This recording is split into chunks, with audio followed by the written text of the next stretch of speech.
What's up guys, welcome back for another Yu-Gi-Oh! Pro Duel video. Next match, Cross-Banlist Cup. I think about, well, 7 or 8-ish, well, 8 matches left I think. Next matchup here, Chaos Dragons versus PK Fire, Burning Abyss from a couple of years ago with triple Terrortop, etc, etc. So the deck that wins this one will take on Monarchs in the small finals here of the winner's bracket, and eventually the winner of that matchup will move on to the grand finals. And as you know, the grand finals will be played, you know, the winner of the right side, the winner's bracket, will take on the loser, or, well, the winner on the loser's side of the bracket. So two decks, Chaos Dragons, you already saw, PRE-ERRATA, Future Fusion, etc, etc. The second list we have PK Fire from 2016 as well, with access to double Beatrice in the extra deck, triple Dante of course, triple Terrortop to instantly go for Dante, the one of Torguide though, but still access to one Graph and access to double Seer, 6 hand traps. Not to forget, again, very powerful. So which deck has the advantage?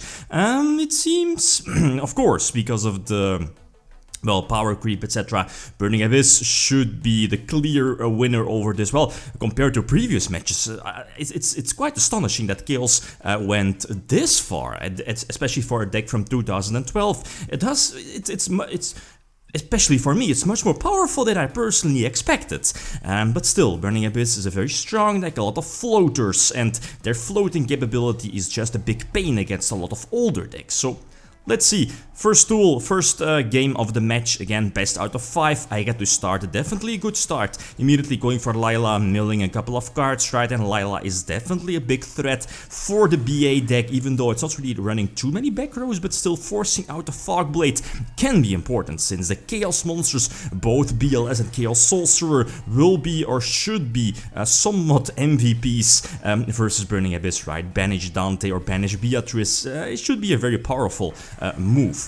Anyway, I can't go for game, but still, having Pulsar, yep, Pulsar is now alive because of Dark Flare here in the graveyard, and the BLS is just a big threat, right? No Fogblade, or if you did have a Fogblade, I'll just force it out with Lila, and of course BLS banishing the face down, and yep, game number 1 is going to Chaos Dragons. Immediately some, well, his opening hand was like, I think Maxi and double Twin Twister, that's not really that fantastic. Maxi is okay against Chaos Dragons, but if you're not Torguide, at least if you're not using Maxi against Torguide, Maxi isn't that great against Chaos Dragons.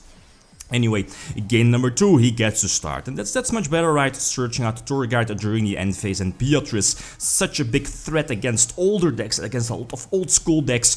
It does so many things: send something to the graveyard, possible Farfa, an effect negator, a bouncer for spells and traps, and if your opponent miraculously is able to get rid of it, you can just special summon another floater, another Burning Abyss from your extra deck. So such a powerful threat against a lot of old school decks. But again, the Chaos boss monsters should be very important here in this situation, but nope.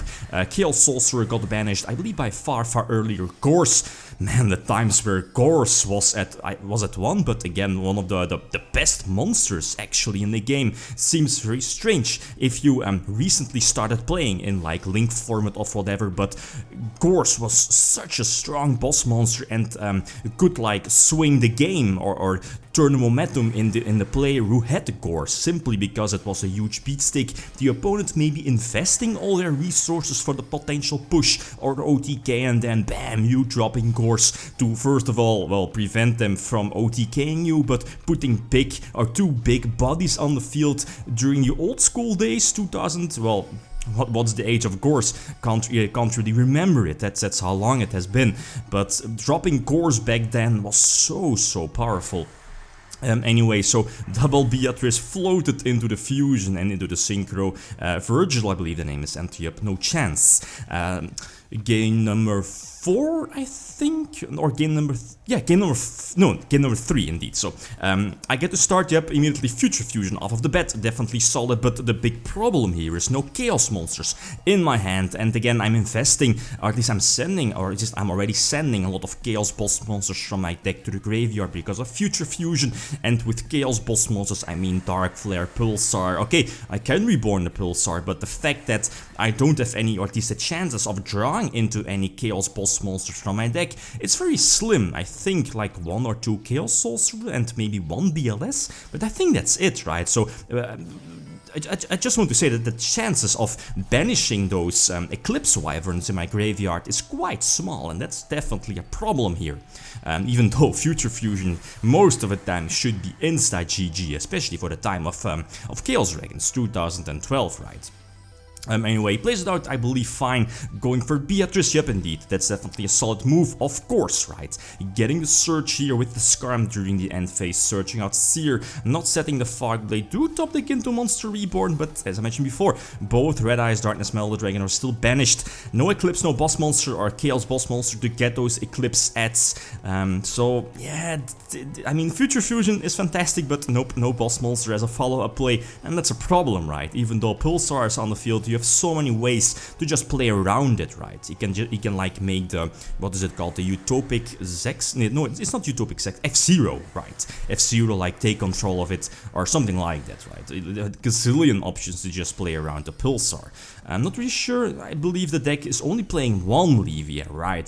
That deck list is also running only one Leviair, so, you know, OTKing to double Leviair is not really possible with this particular list. But anyway, no chance. So game number 4 I get to start. So normal summon tour guide, back then that was definitely one of the strongest plays, of course, the deck had. I mean, imagine, right? Normal summon tour guide, because, you know, searching Sangan, and you know, if you remember it, like when Exceeds were just released here in Europe, you could like normal summon tour guide, search Sangan, go for the Exceed, like Leviair or Leviathan, and then detach the Sangan to get a search, right? Strange ruling, but that's how it was back in the early days of Exceed. Or at least the Exceed are getting the Sangan Surge when it was detached. But anyway, and then like searching Rescue Rabbit or something like that, right? Crazy. Anyway, Card Trooper trying to get some mills going. Maybe I should have burned through like at least one Valor to set up a light monster in my graveyard, but it's not going to matter too much, like wasting, well, using Valor here on Dante puts it at still at 1k attack points, preventing, or at least, yeah, basically surviving this turn, right? But it's not going to matter too much. I mean, Graf, Farfa indeed banishing my big beat stick, and there is Leviair, or the only Leviair. I have to Valor it, but again, it's not going to matter too much. He has too many beat sticks on the field, and now, yep, very unfortunate, he'll just be able to attack for a game. So I think a well-deserved winner, even though with a lot of power plays this deck had, a lot of MVPs with Chaos, nope. PK Fire Burning Abyss was still far too strong. So the grand at least the small finals is known, Monarchs versus PK Fire. The deck that wins that particular matchup will move on to the grand finals. The loser again will take it on in the losers bracket finals all the way on the left. So 2 matches here from the top 4 losers bracket. Chaos or Shadows versus Invoked, and Draco Pals versus Chaos. Next matchup, as you see here, as you saw here, will be Chaos.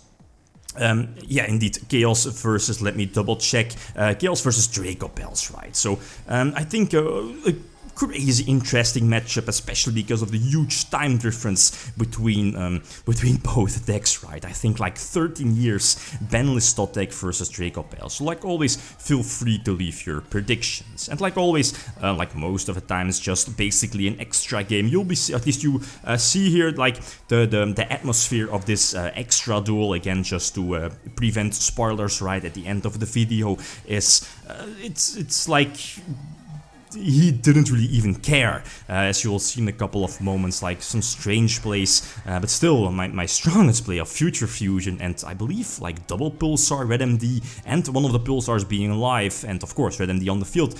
I think was this deck's strongest possibility, strongest way, especially with the Heavy Storm in hand. Back in the old school days, that was already the OTK. I mean, having that particular field puts you in a relatively safe position against something like Dark Hole, since Pulsar, or both Pulsar, will just trigger, reborning Red MD again. Your opponent setting 1 or 2 back rows, you'll just blast them away with Heavy Storm, and then, well, you know, go for a game eventually. But nope.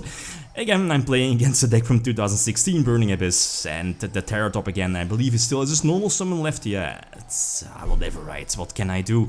And I believe he's going to play it out really strangely again. No access to the second Leviair, but he's going for the yeah, Giga Brilliant. Not really sure why. Did he? I think he already, at least I think he had another copy of the Break Sword, I think. he already used run, right? But I think the deck does run too.